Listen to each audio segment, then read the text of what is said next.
Hello everyone, welcome to the channel of Education World to your class of accountancy.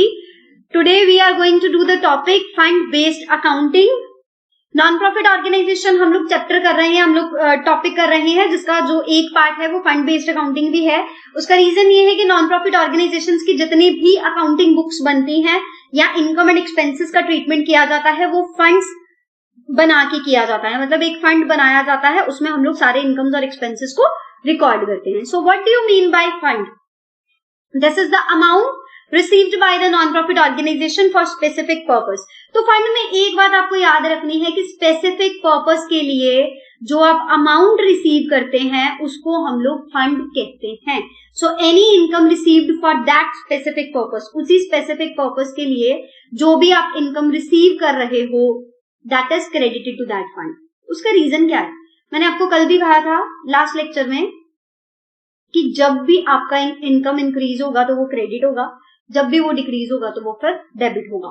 तो it means अगर आप एक fund proper बना रहे हो जिसमें आपने प्रॉपर एक अमाउंट इंक्लूड किया है तो उसमें जो भी आपने रिसीव किया है, जितना भी मनी आपने रिसीव किया, जो भी आपके रिसिप्ट्स हैं वो उस फंड के अमाउंट को इंक्रीज कर देंगे। That is why it is credited. और अगर कोई अमाउंट स्पेंड होता है तो दैट इज डिडक्टेड। तो वो क्या हो जाता है? डिडक्ट हो जाता है, that means debited. So addition is credited, deduction is debited. ये बहुत इंपॉर्टेंट चीज है ध्यान में रखने वाली, क्योंकि जब आप न्यूमेरिकल्स प्रॉब्लम सॉल्व करोगे तो आपको पता होना चाहिए कि जब भी इंक्रीज हो रहा है तब क्रेडिट हो रहा है, जब भी डिक्रीज हो रहा है तब डेबिट हो रहा है। सो जब हम लोग एक एक चीज के लिए फंड बना के काम करते हैं ना, सपोज आपने बिल्डिंग कंस्ट्रक्ट करनी है तो हमने बिल्डिंग फंड बना दिया। आपने स्पोर्ट्स मैच ऑर्गेनाइज करवाना है, चैरिटी स्पोर्ट्स मैच, तो आपने स्पोर्ट फंड बना दिया। तो इन चीजों के लिए जब हम लोग अकाउंटिंग करते हैं तो वो फिर फंड बेस्ड अकाउंटिंग हो जाती है। अब फंड बेस्ड अकाउंटिंग का ट्रीटमेंट क्या रहता है उसको स्टडी करते हैं। जब भी आपका अमाउंट स्पेंड, देखो आपके पास 10,000 रुपए हैं, ये आपका खर्चा है, मतलब 10,000 इज योर एक्सपेंस, और आपका जो फंड का अमाउंट है ना वो है सिर्फ 8,000। अब देखो आपके पास फंड में 8,000 रुपया इकट्ठा हुआ, आपने 10,000 खर्च कर दिया, तो बाकी जो 2,000 है वो फिर कहां से निकालोगे? वो आएगा इनकम एंड एक्सपेंडिचर अकाउंट में, एक्सपेंडिचर साइड।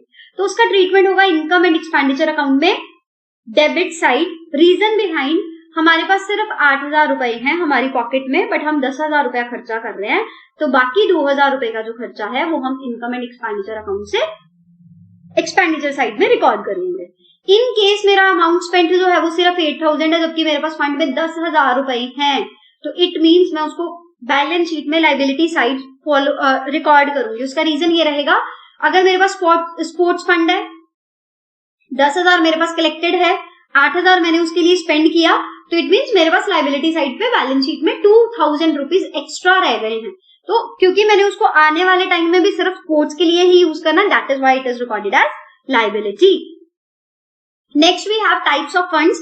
तो हमारे पास दो तरह के फंड्स रहते हैं। Very first is capital fund and restricted fund.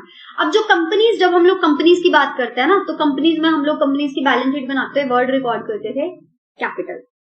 अब क्योंकि हम नॉन प्रॉफिट ऑर्गेनाइजेशन में इन्वेस्टमेंट नहीं करते, हमारे पास यहाँ तो पैसा आता है चैरिटी से, या आता है डोनेशन से, या आता है ग्रांट से, या कुछ इस तरह का अमाउंट जो है वो हमें लिगेसी के थ्रू या लाइफ मेंबरशिप फीस के थ्रू या सब्सक्रिप्शन के थ्रू रिसीव हो जाता है।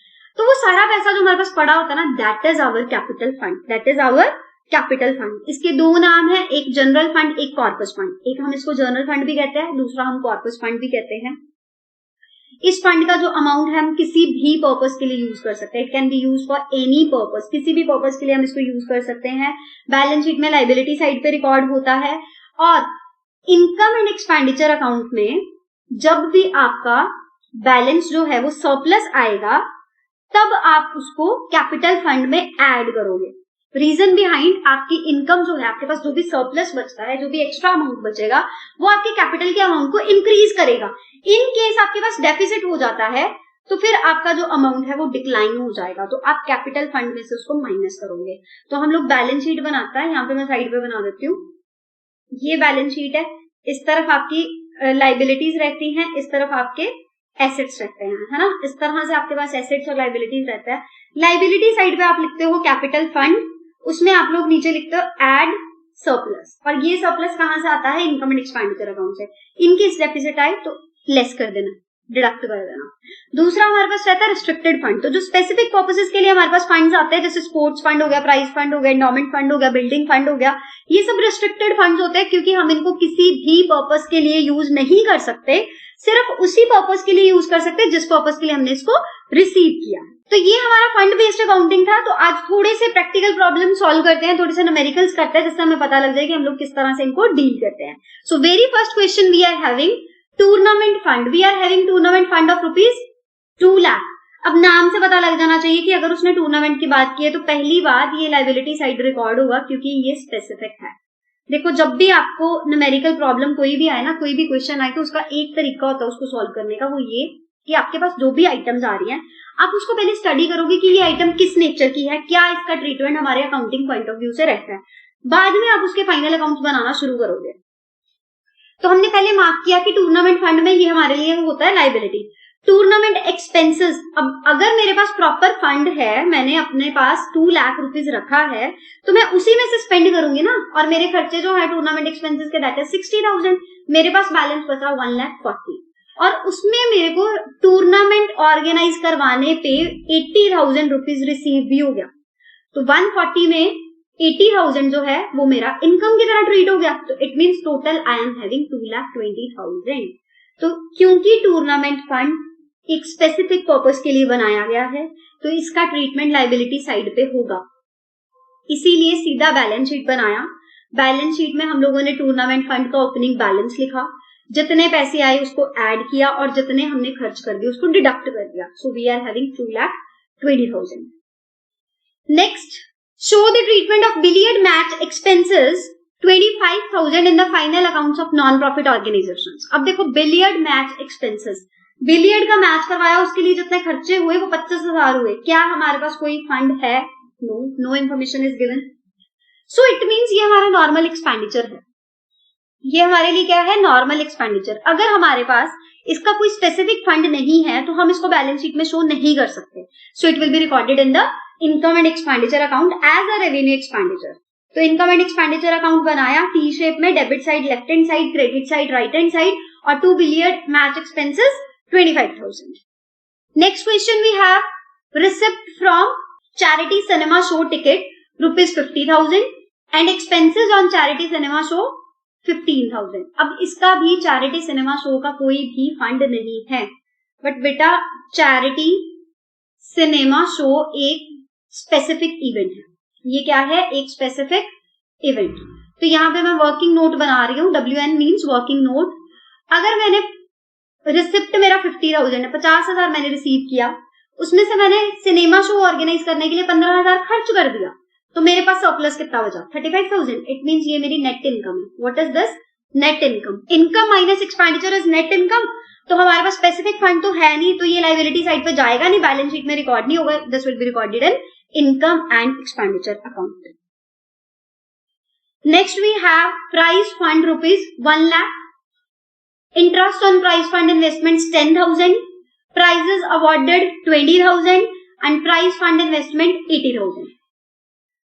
अब प्राइज फंड हमारा स्पेसिफिक फंड है, तो यहाँ पे इसका मार्क कर लेते हैं कि ये हमारे लिए स्पेसिफिक फंड है, ब्रैकेट में L मींस लायबिलिटी साइड पे जाएगा। Interest on prize fund investments, देखो प्राइज फंड इन्वेस्टमेंट्स पे जो भी हमारे को इंटरेस्ट आ रहा है वो हमारे लिए इनकम है, मतलब फंड का अमाउंट इंक्रीज करेगी। अब आपके पास 1 लाख का फंड पड़ा है, आपने उसको कहीं पे इन्वेस्ट कर दिया, उसके ऊपर जो पैसा आ रहा है that is your interest income, तो वो आपके फंड के साइज को इंक्रीज कर रहा है। प्राइजेस अवॉर्डेड 20,000, ये आपके लिए एक्सपेंस है, ये आपके लिए क्या है? एक्सपेंस। ये आपके फंड के अमाउंट को डिडक्ट करेगा। और investments are assets, investments are assets. तो हमने चारों आइटम का ट्रीटमेंट सोच लिया, तो हम लोग स्पेसिफिक फंड को लायबिलिटी साइड पे शो करेंगे। That is why balance sheet is prepared. तो बैलेंस शीट में प्राइस फंड शो किया, उसमें price fund investment interest add किया, एक्सपेंसेस सबट्रैक्ट किए, सो यू आर हैविंग 90,000। और जो आपकी इन्वेस्टमेंट्स है वो एसेट साइड पे जाएंगी। Investments are the assets for the business. जब भी फंड बेस्ड अकाउंटिंग करनी है, एक चीज याद रखनी है कि फंड का नेम आएगा, उसके नीचे आप उसका ओपनिंग बैलेंस लिखोगे। ओपनिंग बैलेंस लिखने के बाद उसमें वो सारी चीजें ऐड की जाएंगी जो फंड के अमाउंट को इंक्रीज करती हैं, विच आर इनकम। और वो सारी आइटम्स लेस होंगी जो फंड के अमाउंट को डिक्रीज करती हैं, which means expenditure. That's it. So next sum पे चलते हैं। Next we have prize fund ₹80,000, 10%। बेटा ये जो परसेंटेज होती है ना, किसी भी फंड से पहले अगर ये परसेंटेज लिखी गई है तो it means it is the amount of interest. ये इंटरेस्ट का अमाउंट है। ये किसका अमाउंट है? इंटरेस्ट का अमाउंट है। Interest on the price fund investment 80,000। अब 80,000 रुपए की आपकी इन्वेस्टमेंट है, 10% आपका इंटरेस्ट है, तो 80,000 पे 10% आप कैलकुलेट करो कितना रहेगा? 8,000। Yes. Donation for prize fund, this will be added. यहां पे मैं छोटा सा मार्क लगा रही हूँ एडेड, कि ये ऐड होगा। प्राइजेस अवॉर्डेड, ये खर्चे वाली बात है, यहाँ पे मैंने माइनस का साइन लगाया, ये सबट्रैक्ट होगा। Interest received on investment 4,000। अभी जब हमने कैलकुलेट किया कि 80,000 की हमारी इन्वेस्टमेंट्स है, 10% उसके ऊपर इंटरेस्ट है, सो वी आर हैविंग 8,000। अगर हमारा 8,000 रुपया इंटरेस्ट बन रहा है, टेबल के नीचे देखना, बैलेंस शीट के नीचे, उसमें से 4,000 मैं रिसीव कर चुकी हूँ। 8,000 मेरा टोटल इंटरेस्ट है जो मेरे पास आना है, उसमें से मैंने 4,000 रिसीव कर लिया। बाकी 4,000 जो है वो फिर क्या है? That is accrual, that is accrual, that is accrual interest. और अक्रूअल बेसिस पे ही अकाउंट्स बनते हैं इनकम एंड एक्सपेंडिचर, और हमने अक्रूअल वाला आइटम का ट्रीटमेंट करना है। सो वी आर हैविंग, दोबारा स्टेटमेंट देखते हैं और नीचे वर्किंग नोट में करते हैं। हमारे पास ओपनिंग बैलेंस है फंड का, ठीक है। उसके बाद में हमारे पास इनकम्स हैं, दो तरह के इनकम्स अब है, तो इंटरेस्ट ही, बट एक वो वाला जो रिसीव्ड है, एक वो वाला जो अक्रूअड है। जो कौन सा है? अक्रूअड। तीसरा डोनेशन, और खर्चा हमने सिर्फ एक्सपेंसेस का किया है। So we are having prize fund opening balance, we are having donations with us which will be added, interest total amount of 8,000, और उसको शो करना बहुत जरूरी है कि कौन सा रिसीव्ड पोर्शन है, कौन सा अक्रूअड पोर्शन है, और एक्सपेंसेस हो जाएंगे subtract. Another thing, investments are our assets. Investments हमारे एसेट्स होते हैं, तो वो एसेट साइड पे भी जाएंगे। दूसरा point, accrued interest on investments, जो पैसा ड्यू है बट आपने रिसीव नहीं किया, due but not received, where it will be recorded? It will be recorded on the asset side, it will be recorded on the asset side. Next we are having question number 6, expenditure on the construction of the pavilion. Pavilion is a kind of asset. Pavilion is a kind of asset during the year 6 lakh. अब देखो आपने 6 लाख रुपया Pavilion की construction पे खर्च किया, इसका मतलब आप 6 लाख का एसेट बिल्डअप कर चुके हो, तो it will be recorded on asset side. ये देखो पेविलियन इन प्रोग्रेस 6 लाख, ठीक है। Construction work in progress and not yet completed, अभी ये प्रोग्रेस में, तो इसीलिए हमने मेंशन किया pavilion in progress. Next is pavilion fund as on 31 March 2020 is 8 lakh. आपके पास 8 लाख रुपए का फंड था, 8 लाख का आपके पास फंड था, डोनेशन आपको रिसीव हुई 10 लाख की, उसमें से 6 लाख का आप कंस्ट्रक्ट कर चुके हो, ठीक है। तो ये जो 6 लाख का पेविलियन आप बना चुके हो, दैट इज योर एसेट, और कैपिटल फंड गिवन हमारे को 10 लाख का, 20 लाख का। तो सबसे पहले हम लोग कैपिटल फंड से शुरुआत करेंगे कि हमारे पास कैपिटल फंड जो है वो 20 लाख रुपीज का, that will be recorded on the liability side, ठीक है। 6 लाख का जो पेविलियन आप बना चुके हो, that is becoming your asset as well as capital. वो आपकी कैपिटल भी है, वो आपका एसेट भी है। तो 6 लाख रुपए का जो पेविलियन है वो इसमें ट्रांसफर हो जाएगा, पेविलियन फंड में से डिडक्ट कर दिया जाएगा, क्योंकि हमने पेविलियन फंड में से 6 लाख रुपए यूज कर लिया है, वो चीज हमारी एसेट बन गई है as well as the part of the capital. Starting में हमारे पास ओपनिंग बैलेंस है 8 लाख और उसमें हमारा डोनेशन आ गया 10 लाख का। So we are having 18 lakh, 18 में से 6 लाख का हमारा ट्रांसफर हो गया पेविलियन में, so left is 12 lakh. So this is your solution to the problem. Next we are having a problem of sports fund. This is your last numerical of today's session. अब इसमें ना हम लोगों ने इनकम एंड एक्सपेंडिचर भी करना है और साथ में बैलेंस शीट भी करना है। सो यहाँ पे हम लोग इसको रिकॉर्ड करते हैं। The information given below is the sports is of the ABC Sports Club. Show them in income and expenditure account for the and the balance sheet. Very first we are having sports fund. एक एक item का treatment करेंगे बेटा, एक एक item का treatment करके हम लोग देखेंगे कि ये कहाँ कहाँ पे जाती है। ये इसके साथ साथ मैं लिखती जाती हूँ। स्पोर्ट्स फंड लाइबिलिटी का पार्ट है, रीजन बीइंग स्पेसिफिक फंड है। रीजन बहुत मैटर करते हैं कि ये स्पेसिफिक फंड है। स्पोर्ट्स फंड इन्वेस्टमेंट एसेट्स का पार्ट रहता है। Interest on sports fund investment, liability में ये प्रॉपर उसी फंड के अमाउंट में ऐड कर दिया जाएगा। डोनेशन, वो भी जो है वो प्रॉपर फंड के अमाउंट में ऐड कर दिया जाएगा। Added and added. Subscription, it will go on income side, income side जाएगा ये किसमें, इनकम एंड एक्सपेंडिचर अकाउंट में, क्योंकि ये हमारा रेगुलर इनकम है। डोनेशन, ये सिंपल डोनेशन है, ये कोई स्पोर्ट्स फंड वगैरह नहीं कहा गया, सिंपल डोनेशन है, तो ये भी किस साइड जाएगा, income side, income and expenditure account में। किस अकाउंट में, इनकम एंड एक्सपेंडिचर अकाउंट में। Next we have sports prizes awarded, तो वो स्पोर्ट्स फंड में से माइनस होंगे, तो ये पर्टिकुलर उसी फंड में से सबट्रैक्ट कर दिया जाएगा। अब आप अपने पास अपनी नोटबुक्स रखो, पेपर्स रखो, या कोई रफ पेपर आपके पास होना चाहिए, साथ में पेन, आप नोट करते जाओ ये वाली आइटम है और इसका यहाँ पे ट्रीटमेंट होगा। Expenses on sports event, obvious है ये भी स्पोर्ट्स फंड में से जाएंगे, तो ये भी फंड में से डिडक्ट हो जाएगा amount. General fund will recorded on liability side. देखो बेटा, जनरल फंड एक अलग चीज है, स्पोर्ट्स फंड एक अलग चीज है। General fund investment asset side, interest on general fund investments general fund में ऐड हो जाएगा। जनरल फंड में क्या हो जाएगा, add. Now take your time, देखो इसको ध्यान से, हमारे पास कौन कौन सी आइटम है, कौन कौन से आइटम का उसमें ट्रीटमेंट होगा। अगर आप अपने एग्जाम में इस तरह से चार्ट आउट कर लेते हो, मेंशन कर लेते हो कि इसका ट्रीटमेंट इस तरह से होगा, तो आपको न्यूमेरिकल में जब आप फाइनली बनाओगे इनकम एंड एक्सपेंडिचर अकाउंट और बैलेंस शीट, तो आपको प्रॉब्लम नहीं रहेगी। तो नेक्स्ट हम लोग करते हैं, नेक्स्ट स्लाइड देखते हैं, सोल्यूशन इनकम एंड एक्सपेंडिचर। तो हमने किया था ना, सबसे पहले हमने किया था स्पोर्ट्स फंड, तो स्पोर्ट्स फंड का बैलेंस देखो, ये स्पोर्ट्स फंड है, ओपनिंग बैलेंस इसका लिखा, इसमें उसका इंटरेस्ट ऐड किया, डोनेशन ऐड की, जितने खर्चे स्पोर्ट्स इवेंट पे किए वो सबट्रैक्ट कर दिए। General fund is capital fund, general fund is capital fund 20 lakh, ठीक है।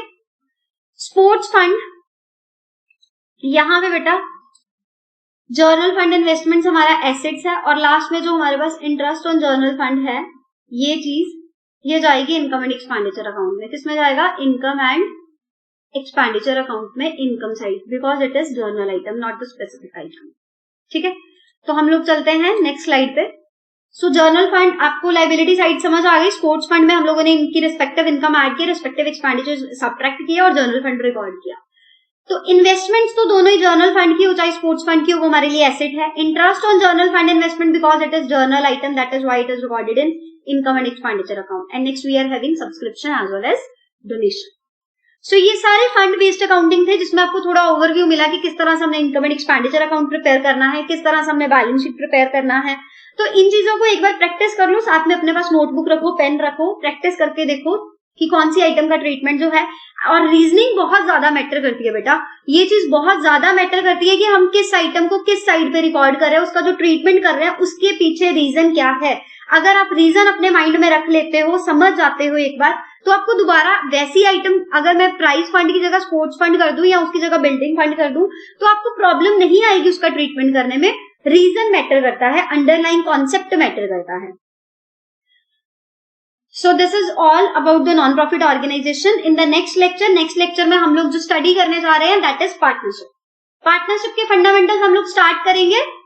So I hope आपको समझ में आया होगा, और अगर आपको इनके सॉल्यूशंस या ये स्टडी मटेरियल आपको चाहिए तो make sure you are joining the channel on the Telegram Education World Commerce and you will get all the study material for free.